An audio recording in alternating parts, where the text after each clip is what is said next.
hello लोगोफोर नोंथांमोन बयखौबो आंनि मिनि ब्लगाव फिन खेबसेबाव बरायफिननाय थालायबाय लोगोफोर नै दा रेडि जालायबाय आरोना गोजां बोथोरनि खोथा सुइटार गानबाय नै जि उल लाबाय दा जोङो रेडि जादों खाथियावनो जिहेतु मेला जागासिनो नालाय दा संखां खावखां माने दसे गथ'फोरखौ लानानै माने आङो थांनो ओंखारबाय आरोना नै बेगबो लालायबाय दा जेननाय देरहानायाथ' थाखायो मोनबाबो मोनाबाबो दसे माने खाथियावनो खेला जानाय हिसाबै दा थांनो नागिरदों आरो जोङो दा मोनबोयोब्ला नोंथांमोनजों निसय आं शेयार खालामगोन आरोना स' लोगोफोर जों दा फुजानिफ्राय फैबाय ओमफ्राय मा मोनबोखो बेखौनो आं नोंथांमोनजों शेयार खालामसै नै लोगोफोर बे फास्राखौ मोनबाय आरोना आं मोनाखै आंनि बियादैयासो मोनदों मालाय बिब'नो लाबाय बेखौहाय फिसालाया नै 5था मोनदों आंहा मोनसे मोनाखै आनलाखि लोगोफोर ओमफ्राय आङो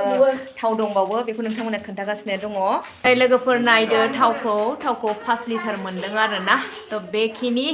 अब्ला दिनैनो आंनि मिनि ब्लगाबो एसेनोसै बाय बाय गुड नाइट